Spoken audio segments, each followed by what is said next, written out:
Elves are weird. Partially because the term itself is pretty broad, even beyond just, do you mean Tolkien elves or Christmas elves? You've got wood elves, moon elves, cloud elves, sea elves, snow elves, blood elves, space elves. And that's before you get into all the sometimes arbitrary delineations between elves and fairies, or whatever other humanoids deign to share pointy ears and an affinity for magic. Of all the humanoid creatures in fantasy stories, they're probably the second most common after humans, the latter of which are always present as either an audience point of view character, or to let the storyteller explore the nature and pitfalls of humanity. Arguably, elves are the most human-y of the non-human stock fantasy races. They're often baby's first D&D character, or second after the good old human fighter. In fact, they're basically slightly cooler humans in every way. They're beautiful, have several human lifetimes to build skills and knowledge of all sorts, and just look at those ears! They fall into an area of just human enough to not alienate new fantasy nerds, and just whimsical enough that they're not completely boring. Well, mostly. Some people still find them boring. Maybe you think they're boring, or annoying, or generally overrated. Yes, I'm talking to you, Colton. Elves in their modern form take inspiration from a variety of sources, with quite a bit of diversity across different pieces of media. Depending on the work, elves can trace their proverbial lineage back to dwarves, gods, or fairy folk. The last of which is true both of the folkloric history and the actual lore of D&D. But, as far as real-world readers are concerned, we can see that fairies of folklore split off into a few different creatures, including elves, fairies, and spirits of many varieties. This does include the kind usually associated with the North Pole, but that's not what we're talking about today. For the sake of simplicity, and actually getting this video out someday, we will be focusing on elves that meet these criteria here. Everything else can wait for another video. For example, the Tuath and Dudanan of Celtic folklore serve as inspirations for elves in a lot of stories, ranging from general vibes to literally taking the names of Irish mythological places and characters whole cloth. It makes sense. While the mythological figures started out as gods, later Christianization meant that any acceptable preservation of these stories would have to be altered. Scandinavian myths, rather ironically to this modern fantasy fan, seem to conflate dwarves and elves in most texts before the 13th century, using the same base word for magical humanoids across Norse mythology, Alfar. Then, Snorri Sturluson came along and wrote the Prose Edda, where he separated dwarves from elves seemingly based on where they live. I'll give you 3 guesses on where the dwarves live. If one of those guesses was not a dark cave, then maybe you should go watch my dwarves video. You know, just to brush up on your dwarf knowledge. At their most basic, modern elves have 3 primary variations: high elves, wood elves, and dark elves. High elves are your typical stuck-up elves in ivory towers, often emphasizing their longevity, ethereal beauty, and lengthy in-universe history. Wood elves lean more into nature associations, often creating a dichotomy with more technologically inclined groups. And dark elves are traditionally blatantly evil, and often live underground. Each of these branches has enough material for their own video, so keep an eye out for that. That said, regardless of variation, if you want to call something an elf in your story, you will be hard-pressed to avoid certain common traits. They usually live longer than humans, possess an ethereal beauty, at least by human standards, and have pointy ears. This last part is important. If you don't have pointy ears on your elves, I'm out.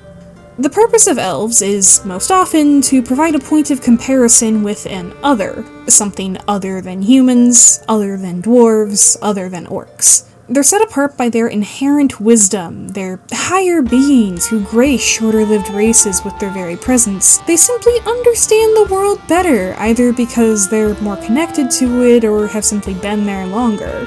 Their power is quiet and ever-present. Or they're set apart by their arrogance. They may have been great once, long ago, but now their pride is their downfall. They may have never been great and just propped themselves up on unyielding standards that will inevitably tear them apart from the inside. They can't see the value of other people, or even their own people. And that belief in their inherent superiority can obviously lead to a myriad of issues, from straight-up xenophobia to biting off more than they can chew and risking the world because they could totally handle the famously corruptive magic. They're so cool and adept, it could never be a problem. It's also not uncommon to give elves technicolor skin, hair, or other traits that might be associated with unnatural or magical biology. More saturated variations tend to associate closely with specific forms of magic. Purple for elves associated with nighttime celestial themes, deeper blues and indigo for dark elves, and gold for various high elves are all pretty common tropes. Elves also generally serve as a point of contrast with humans specifically, or as a rival for dwarves. This point of contrast can range from diegetically flawless immortals living in the author's personal utopia, to actually just ethno-nationalists with magical portals. High elves are the natural extension of this. Their society is typically thought of by their residents as perfect, either as a golden remnant of a better time, or otherwise separated from more worldly races. Everything from their magic or technology to their overall philosophy is portrayed as simply better than humans, dwarves, and everyone else. A lot of times this can come across as the author preaching to the audience. A lot of "this is how society should be, and you all suck because you don't live up to this standard I personally subscribe to." However, it can also be used well, occasionally because the preachiness translates alright, but more commonly because the story acknowledges the high elves are know-it-all pricks and need to learn a little humility, or stop enslaving people and committing genocide, or just kill off whatever leader led the genocide because we don't have to worry about power vacuums here, it's just a book. Of course, wood elves often occupy a different flavor of perfect pointy-eared people, generally in the nature is magic category. This version can have some weird colonial under- and overtones, where the argument made by their role in the story boils down to humans just being inherently bad for the environment, and we should keep ourselves in our cities rather than ever touch the pretty green forests for any reason. And dark elves are kind of the opposite of the good utopian high elves. They're generally bloodthirsty and violent, and for some reason, much more likely to be matriarchal than any other elves. And we're just gonna gloss over the implications of that for now. But, jumping back to our high elves and wood elves, we can already see some potential issues with them as well from a storytelling perspective.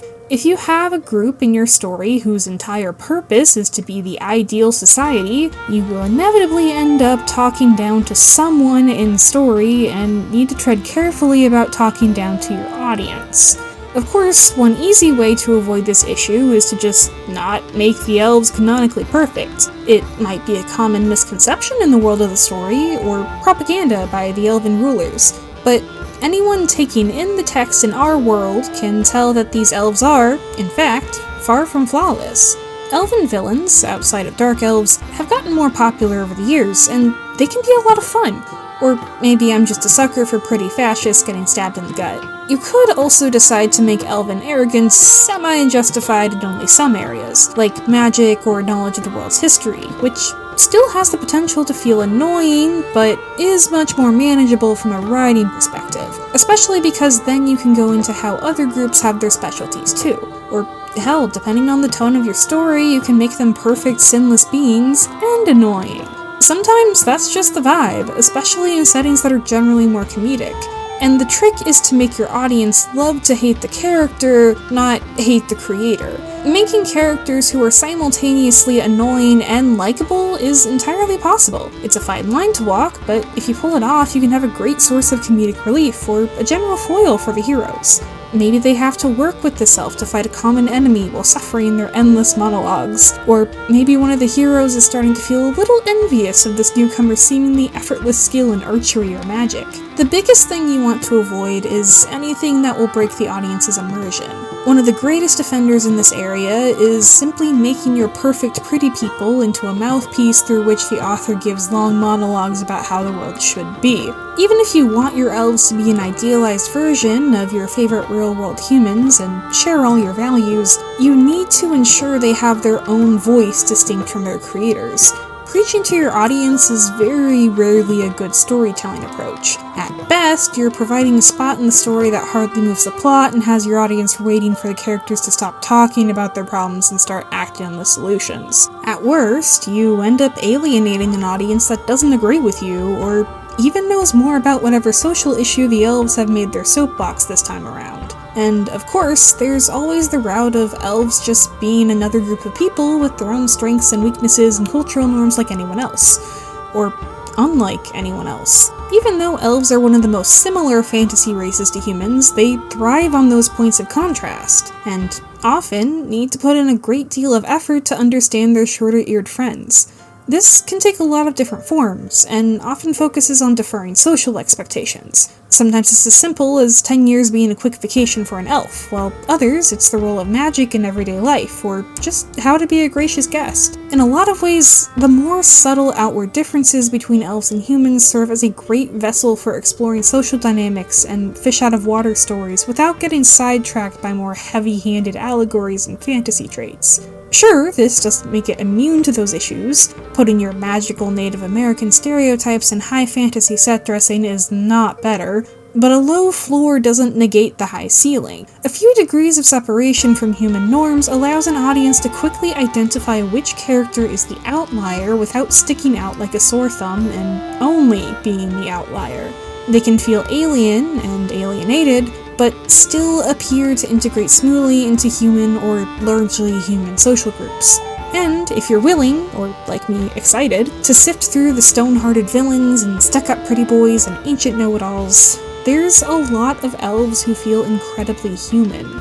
I was finally convinced to watch Free Ren recently, and one scene in particular had me thinking, wow, that's me. That's me with my college friends. Here's this incredibly competent mage who's one of the most powerful magic users in the world, and she's also arguably unable to take care of herself without the help of her friends or apprentice. She doesn't get social cues without practice. She doesn't bond with people the same way as those around her. But none of this is presented as a sign of arrogance, it's just different. One of the greatest strengths of the fantasy genre is its capacity for exploring such a breadth of experiences without making them seem out of place. Elves are no exception. Their status as close to, but not actually human, lends itself well to other stories with a subtler hand while still having enough magic to hold even my attention span. Fantasy thrives on variety, even when part of that variety seems basic and seemingly well-trod already. Elves are a classic for a reason, and their many archetypes lend themselves to all sorts of stories.